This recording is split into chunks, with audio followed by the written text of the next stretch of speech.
좀 어려움이 있습니다. 저희가 이제 평택에서 시간을 가졌기 때문에 저에게 시간이 주어졌는데 이제 한 달 또 쉬고 시간을 갖게 됐습니다. 그런데 주제를 처음에는 이제 예배에 대해서 이렇게 주셨어요. 근데 예배에 대해서 뭐 제가 이제 교제하기가 좀 그렇고 그래서 제가 이제 쭉 이 족장 시대의 이 자녀들에 대한 부분을 좀 생각하면서 말씀을 쭉 봐왔었습니다. 그래서 말씀을 드렸어요. 이걸 좀 바꿀 수 있느냐 그랬더니 뭐 괜찮다고. 그래서 이제 족장 시대의 그 자녀들을 어떻게 또 양육했고 그리고 이 믿음의 계보가 어떻게 또 이어져 왔는가 하는 부분을 형님들과 함께 지금 나누고자 하는 시간을 이렇게 갖게 됐습니다. 어떤지 오늘 이 한 시간은 창세기 12장에서 50장까지 한 38장을 이렇게 살펴봐야 됩니다. 그래서 다 아시는 내용이니까 간략하게 자녀들에 대한 부분을 중심으로 또 교제를 나누기 원합니다.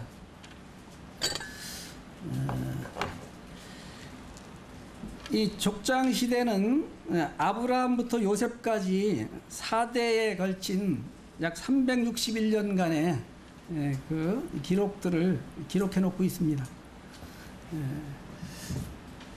그래서 믿음의 계보가 자녀들로 인해 계속 이어져 가는, 그리고 한 가정의 가장 또 제사장으로서의 역할을 당시에 아버지가 하고 있었고, 그래서 이제 아브라함 또 이삭, 야곱, 나중에 이스라엘로 이름을 바꿨죠.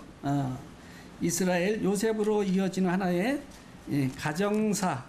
가정사와 같음을 또 보게 됩니다. 제가 이제 이것을 쭉 살펴보면서 한국 모임 1세대 형님들의 믿음의 삶을 이렇게 더 존경하게 됐습니다. 참 이제 한국 모임에 복음이 들어왔고, 또 사실 1세대는 정말 아브라함과 같이 하나님의 그 부르심에 따라서 가족들 또 아버지 뭐 이거 다 버리고 믿음의 길을 택해서 이렇게 지금까지 이제 섬겨 오셨고, 저도 이제 그래서 복음을 이제 듣게 됐습니다. 지금 이제 같이 주님을 섬기고 있지만, 그러나 이제 세대가 지금 이제 우리도 이제 더해가면서 조금씩 말씀에서, 하나님 말씀에서 벗어나는 성도들의 삶을 이렇게 보게 됩니다. 이제 어떻든 지금 1세대 형님들도 마찬가지고, 그 후에 뭐 1.5세대라고 할까요? 이렇게 사랑 형님들의 다 하나 같은 그 염려가 되겠습니다. 그래서 이 자녀들로 인해 믿음의 계보가 계속 이어져야 되겠죠. 그래서 오늘 이 361년, 그러나 이제 많지는 않아요. 아브라함은 그의 생애 가운데 이삭 하나, 그렇죠? 믿음의 이삭 하나 자녀, 그리고 이삭은 야곱은 이제 12아들을 이렇게 뒀고, 그것이 이제 이스라엘의 시작이 되었음을 보게 됩니다. 시편 127편 1절과 3절을 보면, 여호와께서 집을 세우지 아니하면 세우는 자의 수고가 헛되며, 이제 이렇게 말씀하십니다. 그리고 3절에 보라, 자식들은 여호와의 기업이요 태의 열매는 그의 상급이로다. 이 자식들은 여호와의 기업이다. 하나님의 기업인 것을 이제 말씀해 주시고, 이 아브라함으로부터, 믿음의 자 아브라함으로부터 이들이 그 하나님의 기업인 주신 자녀들을 계속 믿음의 계보를 이어가도록 이렇게 했음을 보게 됩니다. 이것이 이제 지금까지 이어온 것임을 우리는 보게 되는 거죠.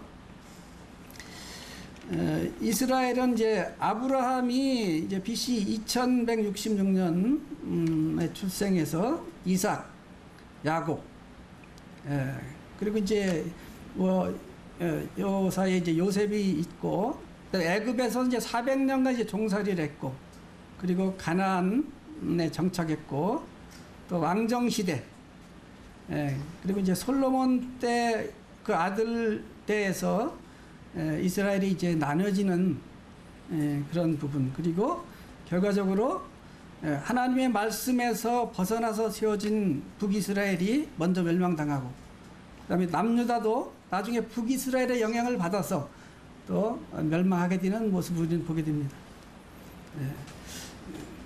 그러나 하나님은 그 시대마다 믿음의 용사를 통해서 계속 하나님의 어떠하심을, 또 하나님의 영광을 이방에 나타냈음을 보게 됩니다.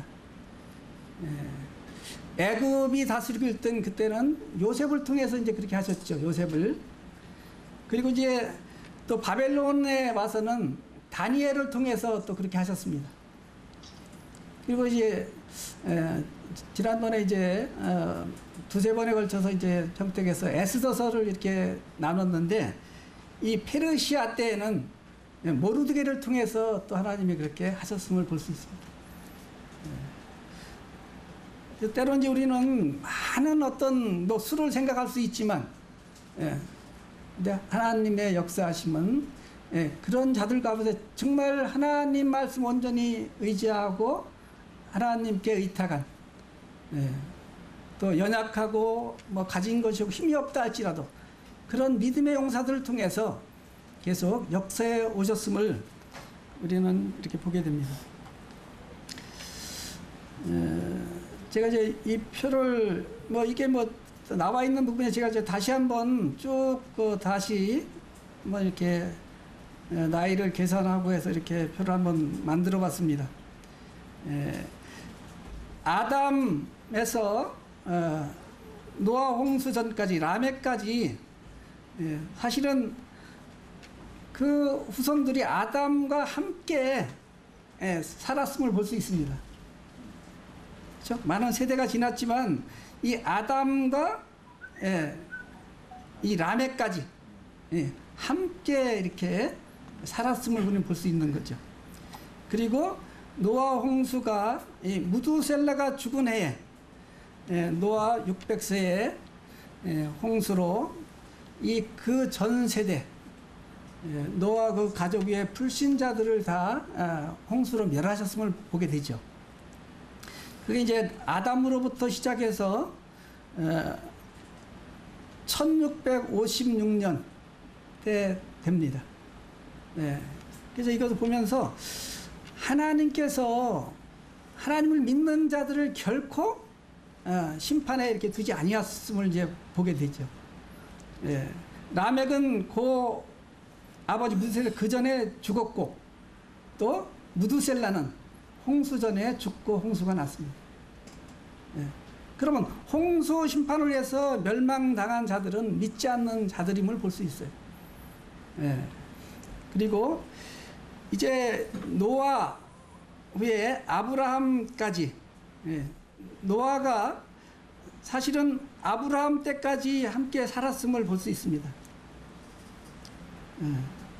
뭐 그전에는 뭐 노아가 그렇게까지 살았는가 뭐 그럴 거다 생각했는데, 이렇게 해보니까 아브라함 때까지 연결이 돼요. 아브라함 때까지. 그리고 아브라함은 또 이삭과 야곱까지 함께 장막에 거주했다. 히브리서에 말씀하고 있죠. 그죠? 11장 9절에 아브라함과 이삭과 야곱이 함께 장막에 거주했다. 함께 했음을 우리는 볼 수 있습니다. 그리고 이제 애굽 거주 기간이 약 430년인 것을 보게 되고, 그래서 하나님은 아담으로부터 노아 홍수 전까지 약 2000년이 조금 안 되죠. 그 세대 사람들을 물로 다 멸망하시고, 그리고 아담과 그 세 아들을 통해서 다시금 시작하심을 볼 수 있습니다. 근데 그들이 또 어떻게 해요?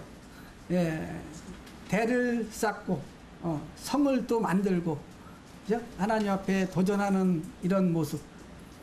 그래서 언어 심판으로 흩으시고, 그리고 이제 하나님은 아브라함을 부르셔서, 예, 믿음의 조상, 아브라함 믿음의 조상이 되죠.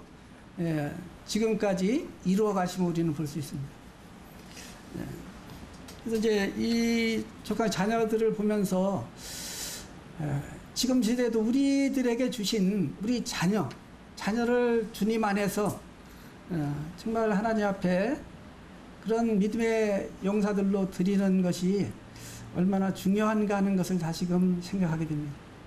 만약에 그것이 계속 이어진다면, 주님이 속히 오시겠지만 더디 오신다고 해도 믿음의 계보는 계속 이어지리라고 봅니다. 그러나 그것이 단절되면,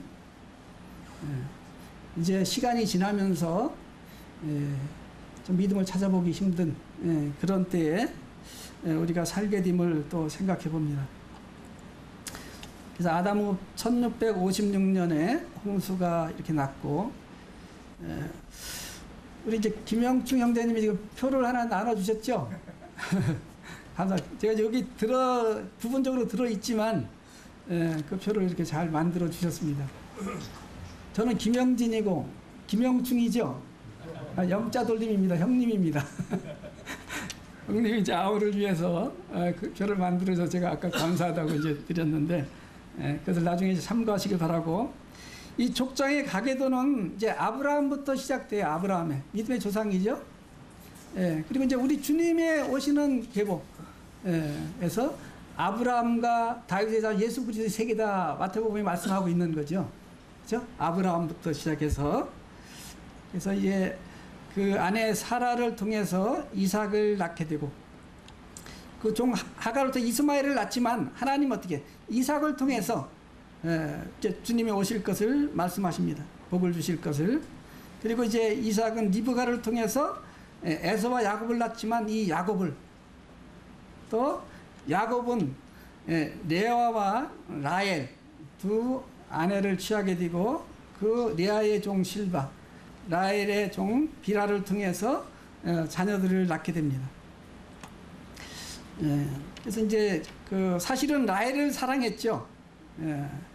근데 그 삼촌 라반이 레아가 언니인데 언니보다 동생을 먼저 보낼 수 없으니까 레아를 이제 속여서 아내로 줬고, 그리고 또 다음에 이제 그는 레아를 통해서 일하게 됩니다. 14년을 이제 일하게 되는 모습을 보게 되는데, 레아를 통해서 첫째 루벤과 시므온, 레위, 유다를 낳습니다.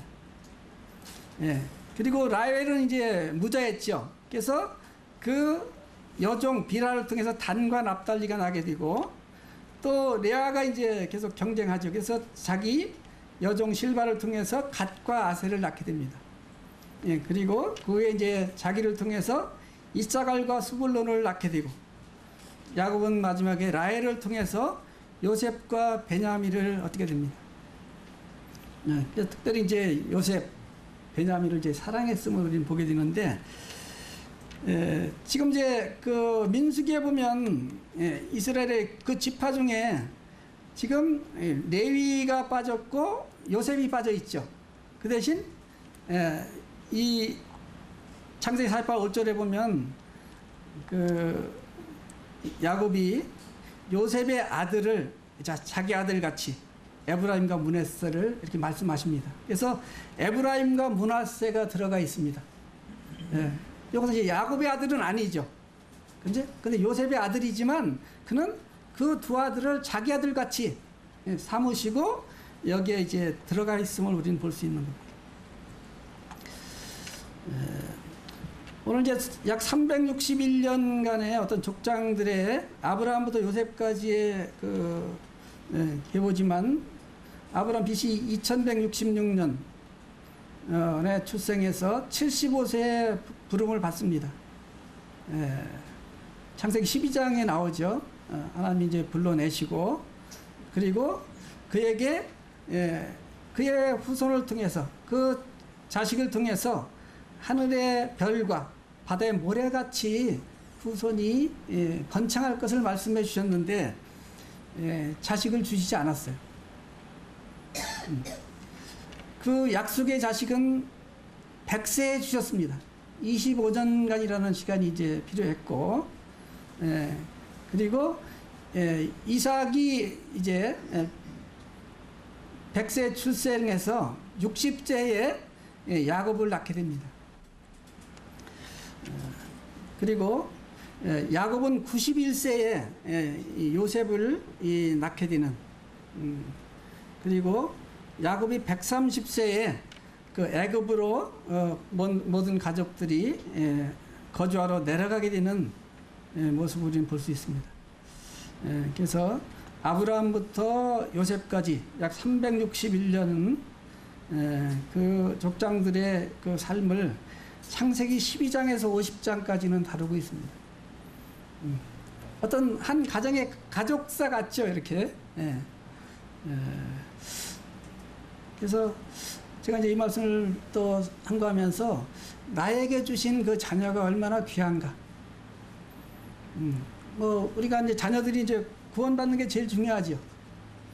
그런데 이제 구원은 받았지만 정말 그가 하나님께 온전히 드려진 자가 되는 게 중요한 것 같아요. 그냥 구원 받아서 그냥 천국은 가지만 이 땅에서 그냥 이 땅의 그런 삶을 살아가는 이런 자녀가 아니다. 정말 고난이 있고 여러 어려움이 있더라도 주님을 기쁘게 하는 삶을 살고자 하는 이런 자녀들이 우리에게 계속 주어지고, 그 다음에 그 자녀를 통해서 또 손자들이 그렇게 간다면 어떻든 주님이 더디 오신다 할지라도 믿음의 계보는 계속 이어지고, 또 한국 모임은 각 모임들은 계속 유지되리라고 이렇게 여겨집니다. 그렇지 못하다면 언제 어떻게 될지 모르겠죠. 뭐 영국이나 미국 같은 그런 전철을 우리가 밟아갈 수 있지 않는가 이렇게 생각을 해보게 됩니다. 여기 이제 출생 부분을 이렇게 표시해놨고, 이 데라가 72세 아브람과 나홀과 하란을 낳습니다. 70세에. 또 하란은 롯을 낳고 그 아비 데라보다 먼저 고향 갈대아의 우르에서 죽게 되고, 아브람의 아내는 사레고 나홀의 아내 이름은 밀가지요. 근데 사레는 임신하지 못함으로 자식이 없었고, 데라가 하란에서 죽음으로 아브람과 손자 롯과 며느리 사레를 데리고 가나안 땅으로 가고자 하더니 하란에 거류했고, 데라는 하란에서 죽은 것을 말씀해 주세요. 205세에 죽었습니다. 그럼 아브라함이 부름을 받고 이제 약속의 땅으로 갈 때 사실은 그 아버지 데라가 육신적으로 죽지는 않았습니다. 나이로 보면은 그 아브라함이 이삭을 낳았을 때까지 살아 있었음을 우리는 볼 수 있어요. 그래서 이것은 이제 영적인 어떤 죽음을 이렇게 우리가 생각해 볼 수 있어요.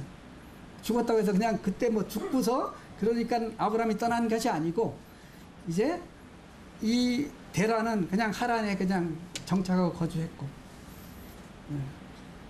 그러나 아브라함은 이제 하나님의 부름을 따라서 약속의 땅으로 갔음을 우리는 이제 볼 수 있습니다. 아브라함은 하나님의 부름을 받은 아브라함, 너의 고향과 친척과 아버지의 집을 떠나 내가 네게 보여줄 땅으로 가라. 이에 아브라함이 여호와의 말씀을 따라갔고, 이 아브라함의 믿음은 하나님을 믿는 믿음을 의로 여기셨다고 이제 말씀하십니다. 하나님 믿는 믿음. 그래서 믿음은 뭐 내가 뭐 어떻게 될지 또 그것이 어딘지 모르지만 하나님이 말씀하시니까 그 말씀에 따른 것임을 보게 되는 거죠. 그래서 이 아브라함은 믿음의 조상인 것을 우리에게 말씀해 주시고, 그런데 이제 아브라함이 무자했습니다. 처음엔 보면 그는 하나님이 약속하시고 자식을 주시 않으시니까 그는 어떻게, 나의 상속자는 내 집에서 길린 자 엘리에셀, 종이죠. 다메섹 사람 종이 내 상속자가 될 것입니다. 우리는 아브라함이 그렇게 믿음으로 따라갔지만 그의 삶 가운데서 그의 나약함을 볼 수 있어요. 하나님의 약속하셨지만 하나님이 안 주시니까 그러면 내 집에서 길린 종이 나의 상속자가 될 것입니다. 그러나 하나님은 내 몸에서 날 자가 내 상속자가 될 것이다. 근데 주시지 않아요. 그러니까 아내 사레가 남편에게 여종 하갈을 주어 자녀를 얻게 하죠. 그가 이제 그 이스마엘이죠. 86세에 이스마엘을 낳게 됩니다.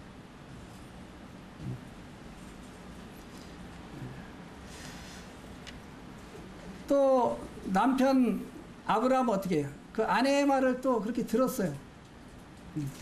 그래서 이 이스마엘을 낳게 되고, 그래서 하나님의 택하신 백성 이스라엘과 이스마엘은 계속, 이삭의 후손은 계속 서로 원수지간의 어떤 관계를 이제 가지고 있는 것을 보게 됩니다. 그런데 이제 하나님은 이스마엘을 낳은 후 130년간, 13년간 침묵하시면 13년간 아무 말씀은 안 하세요. 여기서 이제 기록은 안 했지만 아브라함이 연약함으로 인해서 자기 아내를 이제 누이라고 하고, 그 앞으로 어디 가든지 가면 당신은 내 누이요. 이제 그렇게 한 부분이 있죠. 그랬을 때 그곳에 왕이 아내를 취하려고 해서 하나님이 막으셨습니다. 그러나 지금 이 남편 아브라함이 아내의 말을 듣고 하갈을 취했을 때 하나님은 그 이스마엘을 얻게 하셨지만 하나님은 13년간 침묵하셨음을 우리는 볼 수 있습니다. 이건 이제 우리에게 큰 의미가 있는 거죠. 하나님 말씀하시지 않고. 그리고 99세 때 하나님이 말씀하십니다. 아브라함의 이름을 아브라함으로, 사라의 이름을 사라로 이렇게 이제 바꿔주시고, 이제 약속의 자녀의 이름을 주십니다. 이름까지 이제 줘주세요. 이삭이라고 하라. 이삭이라고 하라. 근데 사실 그때는 도저히 육신적으로 이제 자식을 낳을 수 없는 때가 됐어요. 왜냐면 경수가 끊어졌어요. 이제 여자로서 더 이상 자식을 생산할 수 없는 그런 여인이 됐습니다. 그러면서 하나님이 이제 할례를 명하셨습니다. 그래서 이제 99세에 할례를 이게 행하게 되는 부분을 보게 되는데, 하나님의 이 약속이 자기가 볼 때 불가능하지만 하나님이 그 약속하신 그대로 이루시겠다는 어떤 것을 그의 몸에 둔 부분을 볼 수 있어요. 할례는 그런 의미가 있습니다. 그 몸에, 그렇죠? 하나님의 그 약속을 늘 기억할 수 있는 부분을 주셨음을 볼 수 있어요. 그리고 이제 아브라함 100세에 사라가 이삭을 낳게 되는, 왜 하나님께서 아브라함이 낳을 수 있을 때, 사라가 자식을 낳을 수 있을 때 자식을 주시지 않고 도저히 불가능할 때 자식을 주셨을까?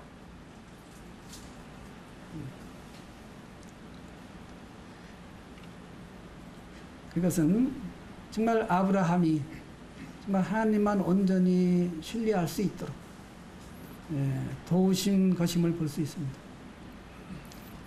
그 다음에 이삭이 이제 잘 자랐습니다.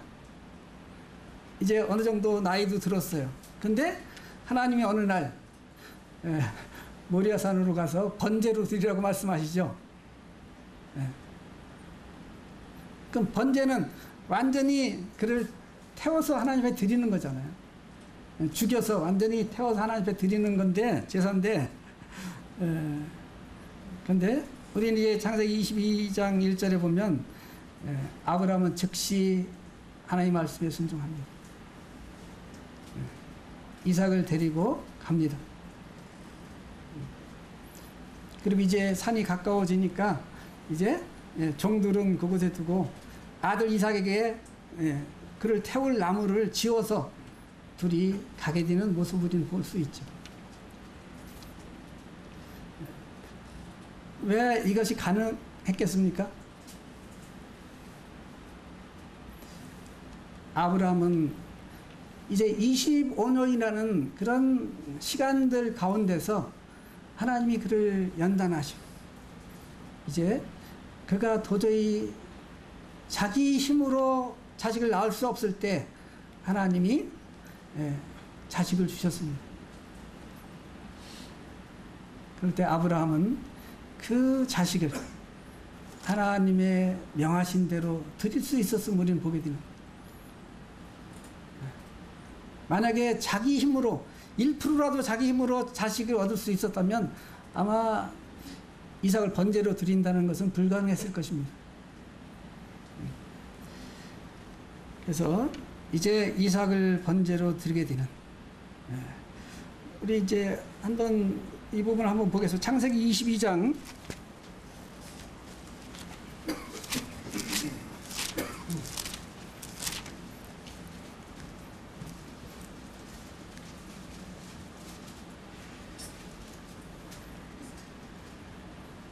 12절 사자가 이르되 그에게 내 손을 대지 말라 그에게 아무 일도 하지 말라 내가 내 아들 내 독자까지도 내게 아끼지 아니하였으니 내가 이제야 내가 하나님을 경외하는 줄을 아노라. 하나님 이삭을 시험하셨다고 하셨는데 하나님이 알길 원하신 것은 정말 이 아브라함이 정말 하나님을 경외하는 것을 참으로 아시기를 원하셨고 그리고 이제 내가 이제야 내가 하나님을 경외하는 줄을 아노라. 그래서 이제 히브리서 11장에 가면은 이 아브라함이 그렇게 드릴 수 있었던 것은 하나님이 이삭을 통해서 그 후손이 하늘의 별과 바다의 모래같이 많을 것을 약속하셨는데 그는 어떻게 이제 내가 이삭을 번제로 드려도 하나님 그를 다시 살리셔서 그 약속을 이루실 하나님으로 믿는 믿음을 말씀해 주십니다.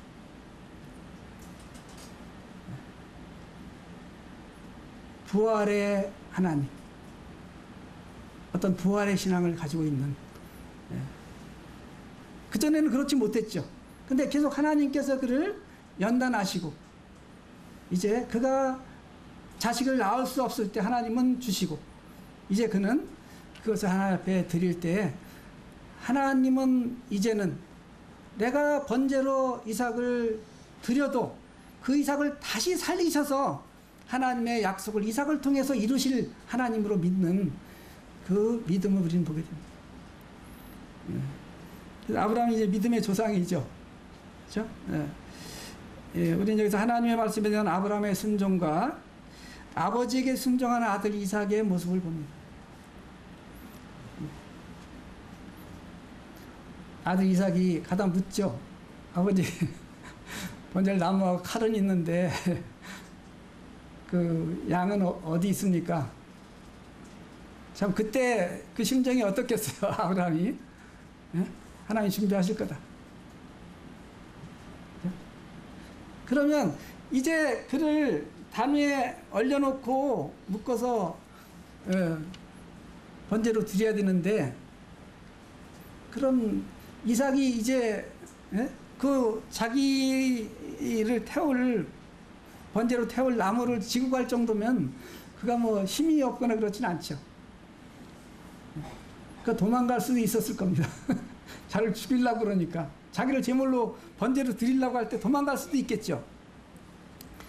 그러나 참 아버지께 순종하는 아들의 이 이삭의 모습, 이삭의 어떤 믿음을 또한 여기서 볼 수 있습니다. 여기서 뭐 우리 주님에 대한 어떤 그런 그림자도 볼 수 있는 거지만 여기서 이제 그런 부분은 다 말씀드리지 않겠습니다. 그리고 아브라함이 아들 이삭의 아내를 구하게 됩니다.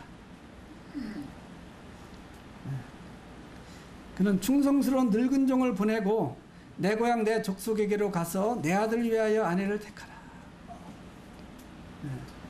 그리고 만약에 가서 거기서 그가 이쪽으로 오지 않는다 그러면 내 아들을 데리고 이 가나안 땅에서 끌리 가지 마라.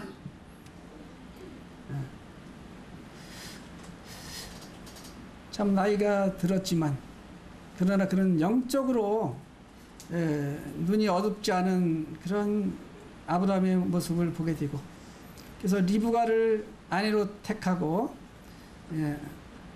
아브라함은 죽을 때까지 영적인 눈이 어둡지 않았음을 우리는 볼 수 있습니다. 이 아브라함의 믿음에 대해서 히브리서와 야고보서에서 말씀하고 있죠. 아브라함의 믿음에 대해서.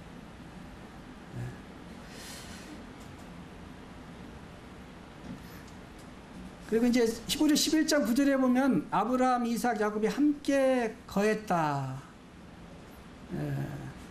그래서 아브라함은 75세에 부름받았고 25년 후에 100세에 약속의 자 이삭을 낳고 175세에 죽었습니다. 이삭은 60세에 에서와 야곱을 낳고 180세에 죽었고 죽기 전에 아들 야곱을 만나게 됩니다. 야곱은 91세에 요셉을 낳았고 요셉이 17세에 애굽으로 팔려가므로 야곱이 130세에 애굽으로 내려가 요셉을 만나기까지 22년간 요셉이 죽은 줄 알고 살았지만 그렇게 만나게 되는 모습을 보게 되죠. 애굽에서 아들 요셉과 17년을 함께 살고 147세에 죽었다고 이게 말씀해 주시고 아브라함, 이삭, 야곱이 함께 거주했다. 그럼 아브라함이 죽을 때 175세, 이삭이 75세고 야곱이 15세입니다. 그리고 이삭이 죽을 때 180세인데 야곱이 120세고 요셉이 29세입니다. 그리고 야곱이 죽을 때 요셉은 56세. 그래서 아브라함, 이삭, 야곱이 함께 살아 있었던 부분을 우리가 이제 볼 수 있고, 그래서 지금 이 부분이죠. 이렇게 그렇죠? 야곱까지 아브라함, 이삭, 야곱까지 겹쳐지는 모습을 우리는 볼 수가 있습니다. 장막이 함께 거했다. 이삭은 40세 리브가를 아내로 얻어 60세 쌍둥이 아들을 얻게 되죠. 에서와 야곱을 얻게 되죠. 근데 하나님은 그 아들들이 그의 태 속에서 서로 싸울 때 두 국민이 내 태중에 있거나 큰 자가 어린 자를 섬기리라. 그렇죠. 그들이 뭐 태어나서 어떻게 살아가느냐에 따라서 어떤 부분을 준 게 아니고 투쟁할 때 하나님은 큰 자가 어린 자를 섬기리라. 이것이 하나님의 약속입니다. 에서는 사냥꾼 들사람이죠. 근데 이삭은 이 에서를 사랑했어요. 야곱은 조용한 사람이고 장막에 갔고 리브가가 사랑했습니다. 우리 이제 에서에 대해서는 팍죽한그릇의 장자의 명분을 한 자, 망령된 자라고 성경이 이제 말씀해주고 있습니다.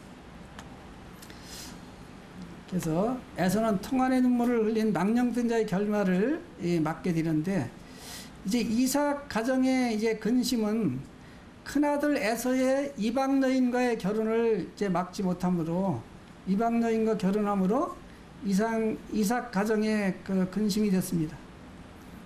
어떤 가정교육의 어떤 실패의 모습을 볼 수 있고, 이삭과 리브가의 마음에 근심이 됐고, 그 다음에 이삭 가정의 어떤 불행은 육적인 장자 에서를 축복하고자 하는 영적 분별력을 잃은 아비 이삭과 하나님의 말씀에 따라 찾아 야곱에게 아비의 장자 축복권을 받게 하려는 어미 리브가의 인위적인 속임수에 따른 가정의 그 비극이 이루어집니다. 우리 이제 이삭은 보면 이제 그렇게 순탄하게 자라왔죠. 그러나 그의 어떤 삶 가운데서 큰 그 고난이나 역경은 없었습니다. 그러나 그는 나이가 들었을 때 이 영적인 분별력을 잃었음을 우리는 볼 수 있어요. 리브가는 하나님이 그들이 태어날 때 하신 그 말씀을 계속 붙들고 있었고, 이삭은 그 말씀을 잊은 것 같습니다. 근데 이제 아버지가 어느 날 큰아들에게 네가 사냥해서 별미, 짐승을 잡아 별미를 만들어 오라. 그럼 내가 그거 먹고 너에게 축복하겠다. 그랬을 때 리브가가 이 야곱에게, 그렇죠? 아버지가 이렇게 형에게 이렇게 주려고 하니까 내가 그 형같이 꾸미고, 그렇죠? 또 음식을 또 어머니가 만들어주고 아버지를 속여서 어떻든 그 축복을 받게 되는, 이것이 그 가정에 어떤 불행을 가져왔음을 볼 수 있습니다. 그래서 리브가는 사랑하는 아들 야곱과 생이별을 합니다. 그 후에 만나지 못해요. 이삭은 나중에 이제 야곱을 만나지만 리브가는 만나지 못해요. 그리고 이제 이삭이 이제 아들 야곱에게 축복하고 당부한 말이 있습니다. 이방 여인을 아내로 삼지 말라. 아브라함이 허락하신 복을 주시기를 축복했고, 이삭은 60세에 에서와 야곱을 낳고 180세에 죽었고, 죽기 전에 아들 야곱을 만나게 됩니다. 이삭의 믿음에 대해서는 히브리 11장 20절에 이 하나님이 그에게 주신 것을 자녀에게 축복한 것을 이제 그렇게 말씀해 주시고 있는 모습을 우리는 볼 수 있습니다. 우리는 여기서 리브가가 그렇게 속이지 않았어도, 어때, 하나님이 약속하신 대로 되지 않겠어요? 하나님이 그렇게 약속하셨다면 리브가가 야곱을 에서같이 속이지 않았어도 야곱에게 그런 축복이 돌아갈 것입니다. 근데 이 리브가는 이제 인위적인 그런 방법으로 속여서 이렇게 했음을 우리는 볼 수 있습니다. 다음으로 이제 야곱은 어미 리브가의 말에 따라 아버지를 속이고 장자의 축복을 받았고, 부모를 떠나 밧단 아람으로 가는 야곱을 보게 되는데, 이때 나이가 얼마나 됐겠습니까? 얼마나 됐을 것 같아요? 예? 저는 그 전에 그냥 된 때 그렇게 나이 많이 아닐 줄 알았는데 70세가 넘었어요. 따져보니까 70세가 넘더라고요. 그렇게 해서 이제 갔을 때 나이가, 그래서 이제 그 외삼촌 라반을 통해서 이제 훈련받는 야곱의 모습을 보게 됩니다. 야곱은 이제 속이는 자, 뭐 어떤 그런 이름 뜻이 있잖아요. 그러나 그보다 한 수 위인 이 외삼촌 라반을 통해서 하나님은 그를 또 이 훈련하시는 모습을 볼 수 있습니다. 야곱은 91세에 요셉을 낳았고, 요셉이 17세에 애굽으로 팔려가므로 야곱이 130세에 애굽으로 내려가 요셉을 만나기까지 22년간 요셉이 죽은 줄 알고 살았어요.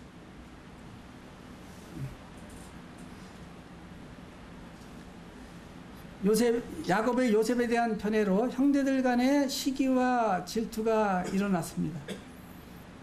이것은 이제 우리 시편에 보면 하나님이 그렇게 보내신 거예요. 그렇죠? 하나님이 미리 요셉을 애굽으로 보냈지만, 야곱에게 내 아들 요셉을 앞으로 하나님이 약속을 이루기 위해서 먼저 보내라면 야곱이 절대로 안 보내겠죠. 안 보내겠죠. 어떤 형들의 시기를 통해서 그가 애굽으로 가게 되는데, 그것은 하나님이 계획하신 그 일들임을 볼 수 있습니다. 요셉을 죽이기를 꾀하는 형들, 자신의 손에는 피를 묻히지 않고 이스마엘 사람들에게 은이십에 이제 팔아버리죠. 야곱은 이제 130세에 바로 앞에 서서 또 바로를 축복하고 그에게 이제 그렇게 얘기합니다. 내가 130인데 험악한 세월을 보냈다. 네. 그럼 130년간 험악한 세월을 보냈습니다. 네.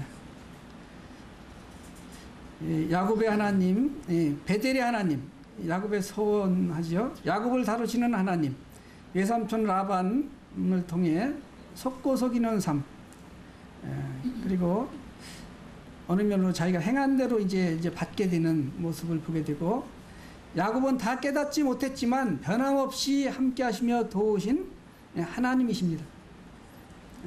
하나님의 말씀대로 가나안 땅으로 가려고 발걸음을 이제 옮기게 되는 야곱을 우리 보게 되고, 하나님의 말씀과 약속을 따라 나아가면서도 여전히 위기의 순간에는 자신의 생각과 꾀가 앞서는 야곱을 우리는 볼 수 있어요. 이렇게 다루셨지만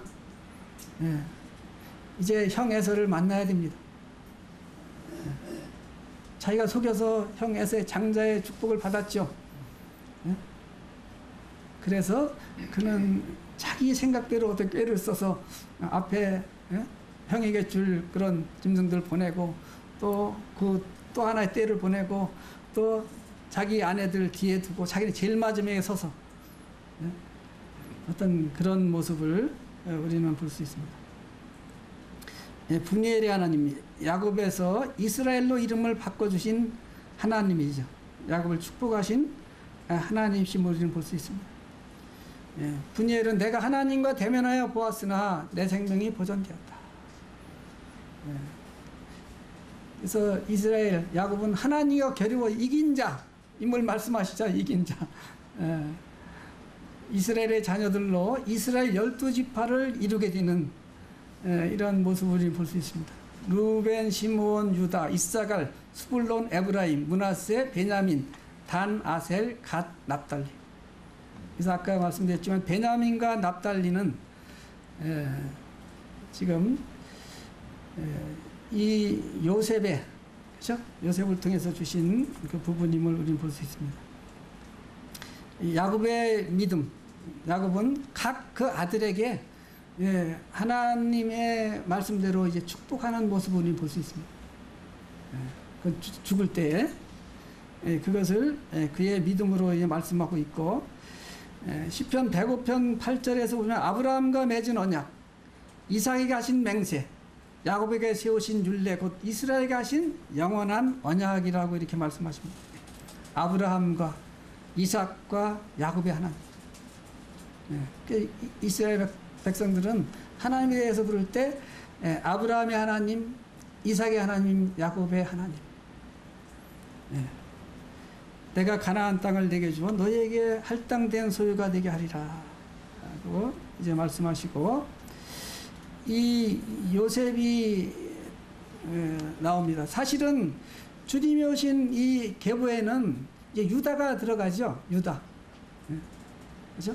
근데 유다는 이방 여인을 취해서 세 아들을 뒀어요. 근데 큰 아들은 하나님 앞에 범죄함으로 이제 죽게 되고, 둘째 아들도 그 큰 아들의 그 며느리죠. 그렇죠? 이 씨를 이어가야 되는데 그것을 이제 인위적으로 자기가 거부함으로 죽이고, 그래서 결과적으로 이 며느리 다말과의 관계를 통해서 주님이 오신 계보가 이어지는 모습을 볼 수 있어요. 유다에 대해서는 크게 다루고 있지는 않습니다. 그래서 이 요셉은 아버지 야곱의 아들 요셉에 대한 편애로 형들의 시기를 받아 17세 이스라엘 상인에게 은 20에 애굽으로 팔려갑니다. 바로의 신하 친위대장 보디발이 이스마엘의 사람의 손에서 요셉을 사서 종으로 삼죠. 보디발의 집에서 충성하는 요셉의 모습을 우리는 볼 수 있고, 보디발의 아내의 유혹을 뿌리침으로 억울하게 누명을 쓰고 옥에 갇혔지만 하나님은 그가 형통케 하셨다. 감옥에 있었지만 하나님이 그와 함께 하시고 그는 형통케 하셨다고 이제 말씀하고 있고, 요셉의 가는 곳마다 하나님이 함께 하심으로 범사에 형통케 하셨음을 우리는 볼 수 있습니다. 만 2년 후에 바로 앞에 서게 되죠. 예. 그러니까 이제 그 친위대장 예, 그 옥에 갇혀 있을 때 왕의 술 맡은 관원장, 떡 굽는 관원장이 잘못을 저지러 들어왔을 때 그들의 꾼 꿈을 해몽해주고 그 꿈대로 술 맡은 관원장은 복직이 되고 떡 굽는 관원장은 죽임을 당하고 그러나 그것을 이 요셉에 대해서 그 술 맡은 관원장이 잊어버리게 되는 모습을 보게 됩니다. 그걸 어떻게 잊을 수 있겠어요? 자기 목숨에 대해서 어떤 그렇죠? 자기에 대한 어떤 그런 꿈에 대해서 해몽해주고 자기가 살았는데 잊을 수가 없겠죠. 그런데 하나님이 잊게 하셨어요. 2년간. 그리고 바로가 꿈을 꿨을 때 이제 그 떡 굽는 관원장이 그 옥에 있는 요셉을 생각하게 합니다. 그래서 7해 풍년 후 7해 흉년이 들기 시작할 때 양식을 얻기 위해서는 요셉에게 나가야 했습니다. 그래서 이제 요셉이 30세 애굽의 총리가 되죠. 그죠? 그리고 7년 풍년이 들고 또 7년 이제 가뭄이 들고 그래서 요셉이 7년 풍년에 그 모든 곡식을 저장하고 모으고 준비하고 이제 흉년이 시작됐을 때 이제 양식을 얻기 위해서 전부 다 요셉 앞에 와야 되는. 그래서 요셉과 형들의 제의가 이루어지고 형들을 이제 요셉이 시험합니다. 너희는 정탐꾼들이라 정탐꾼이 아니라는 증거로 막내 아우를 데려오라. 그런 일들을 통해서 형들이 자신들의 죄를 이렇게 깨닫게 되는 모습을 이제 볼 수 있습니다. 곡식과 함께 자루에 돈을 넣어 보내고 형들이 두려워하게 되죠. 그래서 이제 베냐민, 자기 사랑하는 동생 베냐민을 데려오라고 하는 거죠. 근데 아버지 야곱은 어떻게? 절대 보낼 수 없다. 사랑하는 요셉을 잃었는데 이 베냐민까지 오면 나는 더 살 소망이 없다. 절대 안 되는 거죠. 그러나 그를 데려오지 않으면 근데 양식을 얻을 수가 없습니다. 그래서 사실 그 야곱이 이제 결단합니다. 베냐민을 보내게 돼요. 베냐민을 또 포기하게 되는 이것이 야곱의 어떤 생애의 전환점이 됩니다. 그렇죠? 이제는 야곱, 베냐민도 포기해요. 그래서 베냐민의 자루에 요셉의 은잔을 넣게 하고 형들의 이 어떤 이 변화를 보게 되죠. 요셉의 시험이 그치고 형들에게 자신을 나타내고 당신들이 애굽의 판자다. 자기 정체를 밝혀 자기는 형들이 나를 애굽의 판자다. 저 형들이 어떻겠어요? 마음이 그 심정이 어떻겠습니까? 그런 형들을 용서하는 요셉. 그는 형들이 나를 팔았지만 형들이 나를 이곳에 보낸 게 아니다. 하나님이 생명을 구원하시려고 나를 당신들보다 먼저 보내셨다.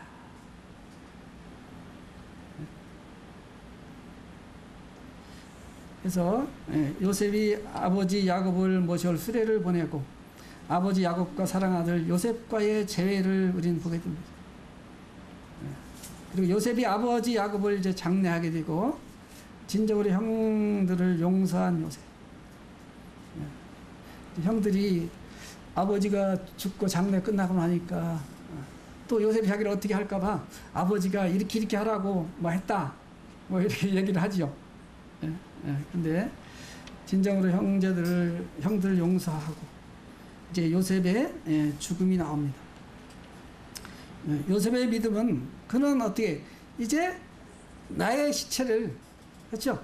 우리가 약속의 땅을 갈 때 그것으로 가져갈 것을 이렇게 얘기하죠. 이것이 요셉의 믿음인 것을 히브리서 11장에서 말씀해 주십니다.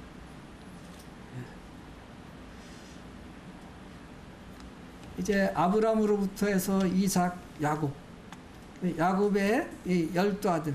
그 중에 레위는 이제 성전에서 섬기는 일을 하는 부분이고, 이 요셉 대신 에브라임과 므낫세가 이렇게 들어가는. 그래서 이스라엘의 12지파를 이루는 모습을 우리는 보게 됩니다.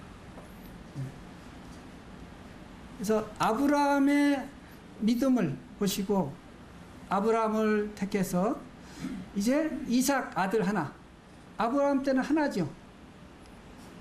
그리고 이삭의 아들 야곱 하나, 야곱을 통해서 12.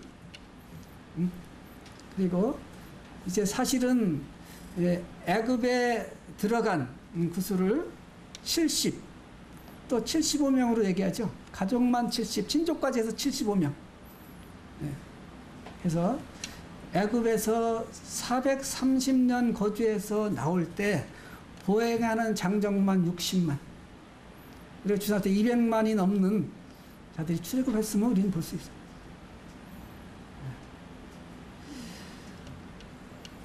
그래서 이 말씀을 좀 보면서 때로는 뭐 우리가 참 많은 복음 전하고 영적인 자녀를 많이 얻고 해야 되지만 때로 잘못하면 내 자녀들을 놓칠 수도 있을 것 같아요. 가장 중요한 것은 내 자녀들이 주님 안에 구원받는 건 그건 더 말할 것도 없고 그들이 정말 믿음의 용사들로 하나님 앞에 드려지는 이 부분이 계속 이어진다면 주님이 더디 오신다 할지라도 한국 모임의 어떤 장래는 밝다고 생각이 됩니다. 근데 지금은 이제 그렇지 못한 때임을 볼 수 있어요. 그래서 이 부분을 보고 지난번에 평택이 할 때 아마 이 부분에 대해서 좀 나온 것 같아요. 그래서 이걸 한번 정리를 했습니다. 애굽에서 가나안까지 이제 거주할 때까지 기간, 아브라함 85세에 부름을 받았고 야곱을 130세 야곱이 애굽에 이주합니다. 예. 그렇죠? 그래서 아브라함에게 창세기 15장에서 사도행 7장 6절에서도 400년간 괴롭힘을 당할 것을 말씀해 주셨어요. 그럼 애굽에서 400년이라는 것은 그들이 종살이하고 괴롭힘 받는 기간입니다. 400년. 그들이 애굽에 거주한 전체 기간이 아니고. 그리고 이 두 번째 430년은 이제 출애굽기 12장 37절에 보면 그들이 애굽에 거주해서 출애굽할 때까지 기간입니다. 그렇죠? 그래서 처음에는 그들이 이제 종살이 하지는 않았어요. 요셉을 하는 왕들이 계속 이어질 때까지는 그들이 그곳에서 대우받았지만 그 요셉을 알지 못하는 왕이 세워진 후부터 그들이 이제 괴로움을 받았음을 볼 수 있습니다. 그래서 약 30년을 보고 그리고 이제 그 사도행 13장 17절에서 19절을 보면은 이제 450년이 나옵니다. 요 450년은 이제 종살이 하던 그때부터 400년부터 이제 약속의 땅에 정착할 때까지. 그렇죠? 그래서 출애굽에서 그들이 40년간 광야 생활을 했잖아요. 그리고 약속의 땅에 들어가서 그것을 이제 평정하고 이렇게 할 때까지 부분으로 이렇게 볼 수 있고, 그래서 총 애굽 이주 후 가나안까지 거주가 그래서 약 480년 이렇게 이제 보여집니다. 그래서 하나님이 그 말씀하신 그 말씀대로 이것이 이루어져 있음을 우리는 볼 수 있고, 그래서 이제 경고라고 이제 이렇게 뭐 했는데 이 부분들을 보면서 출애굽 후 40년 광야 생활은 이제 불신으로 인해서 그렇게 된 거죠. 사실 보행한 장정만 60만이 나왔고 나온 자들이 200만 명이 거의 되지만 사실은 약속의 땅에 들어간 자들은 이 정탐꾼 보내서 그 그 당시에 20세 이상은 갈렙과 여호수아에는 다 죽었습니다. 그 후에 태어난 사람들은 여호수아가 이끌고 어떻든 약속의 땅에 들어갔지만 믿음의 용사 여호수아 갈렙에는 그들이 다 광야에서 죽었음을 말씀하고 있어요. 그리고 제사장 엘리 가문의 멸절을 보면서 아들들을 하나님보다 더 중히 여겼던 엘리 제사장의 문제를 우리는 볼 수 있습니다. 그리고 이스라엘의 분열과 멸망을 볼 때 이 솔로몬 같은 어떤 지혜와 부와 영의 모든 걸 누린 사람은 없죠. 근데 솔로몬 왕의 모든 규례를 어겼어요. 하나님은 이들이 왕을 요구하기 전에 미리 이런 요구가 나면 어떤 자를 왕으로 세우고 왕은 어떻게 해야 되는 규례를 주셨습니다. 그러니까 그 모든 것을 다 솔로몬은 어겼어요. 특히 이방 여인들을 사랑하고 사실 후궁까지 1000명의 그렇죠? 그런 뭐 아내를 두는 그런 모습을 볼 수 있고 결과적으로 말년에 그들이 솔로몬의 마음을 바꿔서 하나님을 떠나게 되고 우상 숭배하게 되고 그래서 하나님이 다윗에게 약속하신 것이 있기 때문에 솔로몬 때는 그 벌을 내리지 않으셨지만 솔로몬 아들 르호보암 때에 가서 나누게 되는 이스라엘이 나누게 되는 모습을 우리는 보게 되죠. 북이스라엘과 남유다. 그래서 결과적으로 이스라엘이 멸망하게 되는 모습을 우리는 보게 됩니다. 전 이것을 통해서 정말 하나님을 이 경험적으로 알지 못할 때 그에게 주신 부분이 많이 있다 할지라도 이것이 계속 지켜지지 못하는 부분을 또 볼 수 있는 것 같아요. 솔로몬 같은 게 그렇게 하나님 지혜 주고 하셨는데 왜 그랬을까? 그는 사실은 경험적으로 하나님을 배우지는 못했습니다. 아버지 다윗 밑에서 그는 평탄하게 어떤 그런 부분을 이어가는 거죠. 사실은. 그렇다면 우리 자녀들에 대해서 앞으로 우리 손주들에 대해서 그들이 어떻게 살아야 될 건가? 우리 1세대 형님들은 참 많은 고난이 많이 있어요. 주님 믿는다면 그때부터 가족으로부터 버림받고 괴로움받고 어려움받고 사회적으로 그런 가운데 이렇게 지켜왔습니다.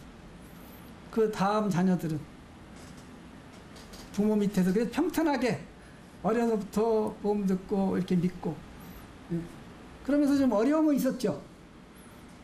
부모님들이 주님 섬기느라고 어려운 가운데 있으니까 그들이 그런 어려움을 겪었어요. 좀. 근데 그 후에는 그런 어려움들이 거의 없습니다. 또 경제적으로 여러 가지 부유하니까 자녀들이 원하는 모든 것을 다 해줘요. 그리고 이들의 믿음보다는 그냥 어떤 교육, 세상적인 어떤 이런 부분들 그런 쪽에 많은 시간들을 투자합니다. 구원받는 것은 그거는 이제 구원받아야 되니까 구원받았다면 그 외에는 다른 것보다도 그런 쪽에 더 많은 부분들을 주는 그런 믿음을 가졌어도 하나님을 실제로 삶 가운데 고난에서 경험하지 못한 그럼 그들이 어려움들이 오고 이런 세상 거친 세파 가운데서 어떻게 될 건가? 이스라엘의 어떤 이런 역사를 볼 때 참 믿음을 찾아보기 힘들다는 생각이 듭니다. 시간이 뭐 거의 다 된 것 같은데요. 그래서 이제 부모들의 책임을 성경은 아비들은 자녀를 노엽게 하지 말고 경록해 말 것을 말씀하시고 주의 교양과 온기로 양육할 것을 말씀하시고 어머니는 자녀를 사랑하라고 말씀하시고 또 아비 어머니 부모에게는 마땅히 행할 길을 아이에게 가르치라고 말씀하십니다. 예, 가르칠 시기를 놓치지 말 것을 말씀하시죠. 이제 모세의 예가 이제 그런 조언입니다.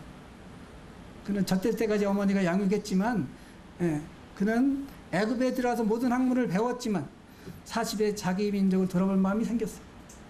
그가 누군지, 그 하나님이 누구신지. 예. 근데 지금은 이게 쉽지 않아요. 지금 이제 젊은 세대들은 결혼하면 거의 맞벌이입니다. 그럼 엄마가 자녀를 제대로 양육할 수 없는 거예요. 남이 손에 맡겨야 되고, 아니면 할머니 손에 맡겨야 되고, 할머니들이 그 일을 해주면 좋은데 그게 아니면 쉽지 않을 것 같아요. 지금 이제 그런 때에 우리가 살아갑니다. 그리고 초달하라고, 근실히 징계하라고 잠언에서 여러 번 말씀하시지만, 계속 말씀하고 있지만, 지금은 거의 초달을 안 합니다. 세상에서 자녀 교육, 세상에서 교육, 이런 것은 이 초달이 아닌, 그렇죠? 다른 방법이죠. 왜 매를 꼭 대야 되느냐? 근데 그들이 어릴 때, 그들이 잘못됐을 때 바로잡는 것은 이 초달을 통해서 바로잡을 수 있는 것은 하나님은 말씀해 주십니다. 초대해야 하는 이유는 자식에게 소망이 있기 때문에, 또 아이의 마음에는 미련한 것이 얽혔으므로, 그리고 그 영혼을 음부에서 구원하게 되고 지혜를 주는 것을 말씀하시고, 사랑하는 친자식이기 때문에 그렇게 해야 될 것을 하나님은 우리에게 말씀해 주세요. 하나님 우리를 그렇게 하시죠. 그렇죠? 우리가 하나님의 자녀이기 때문에 자녀의 유익을 위해서 아버지 하나님이 징계하시는 것을 이 히브리서에 우리에게 말씀해 주십니다. 제가 이제 2011년 5월 7일 밤에 딸에게 이제 보낸 그 문자 메시지입니다. 자녀 양육이 쉽지는 않지만 엄마에게 주신 특권이란다. 믿음의 거장도 대통령도 다 엄마의 양육의 결과란다. 모세를 양육한 요게벳을 보거라. 우리는 얼마나 좋은 환경과 좋은 조건을 가지고 있는지 주님께 감사하며 주님 의지하고 무시로 도움을 구하고, 엄마가 듣지 못하지만 너희들을 키울 때도 주님의 무시로 도우심으로 가능했단다. 은혜도 지금 잘하고 있고 앞으로도 더 잘할 수 있지. 매 순간 주님을 의지하거라. 아빠가 매일 기도한단다. 힘내거라. 사랑한다 딸아. 바쁘지만 봄이와 틈틈이 말씀 보거라. 봄이도 엄마가 읽어주는 말씀, 부르는 찬송 들으며 하나님 경외하는 자로 잘 자라게. 주님 안에서 평안한 밤 되거라. 2011년 5월 7일 밤에 아빠가, 딸이 이제 결혼하고 자녀를 낳아서 봄이가 이제 지금 초등학교 들어갔어요. 손녀인데, 그거 좀 많이 어려워하더라고요. 그 어려움이 좀 이렇게 왔을 때 이제 제가 이렇게 문자 메시지를 보냈습니다. 참 자녀 양육이 쉽지는 않죠. 그러나 엄마에게 주어진 가장 큰 특권이라면 자녀를 양육할 수 있는 특권입니다. 근데 지금 세대는 그걸 잠깐 포기해요. 왜? 더 경제적으로 어떤 여유를 갖고 하려고 서로 아내도 일하는 이런 산업전선에 뛰어들기 때문에, 그래서 그런 걸 생각할 때 우리들이 이제 다음 세대들을 위해서 그들에게 이 말씀대로 우리가 계속 가르쳐야 될 것 같아요. 말씀대로. 지금 세상은 그렇지 않은데 우리는 하나님 말씀대로, 세상이 변해도 말씀대로 그들이 부모로서 또 자녀들을 그렇게 양육하고, 또 주님 말씀 의지하고 그렇게 할 수 있도록 이렇게 해야 될 것 같습니다. 최고의 가르침은 부모가 자녀들에게 좋은 본으로 가르치고 하나님을 경외하는 삶이죠. 먼저 또 하나님 말씀을 순종하는 삶, 부부간에 서로 사랑하는 삶, 부모가 일관되게 자녀를 대하는 삶, 교회 생활이 충성하는 이런 부모들의 좋은 본을 통해서 자녀들이 자라게 되죠. 보지 않는 것 같지만 그들이 다 지켜보고 또 그것을 따라가게 되고 이제 지금까지 그런 일을 이렇게 해오셨고, 근데 이제 앞으로 우리 이제 자녀들 또 손주들 이런 세대가 이제 아마 문제가 될 것 같습니다. 이걸 살펴보면서 우리에게 주어진 이 책임이 이 큼을 또 보게 됩니다. 여기 뭐 사사기서에 있는 이 말씀, 사사시대에 그들이 정말 자기 속에 어른대로 행했던 것, 여호수아가 죽고 또 그때 그 하나님의 역사하심을 본 이 장로들이 그렇죠, 다 없어졌을 때 그들은 하나님을 떠나게 되는 이런 것을 말씀해 주십니다. 그래서 오늘날 참 우리 다음 세대들이 이 같은 부분이 아닌가 이렇게 생각이 됩니다. 그래서 이 같은 시간에 이 말씀들을 이렇게 나눴습니다. 감사합니다.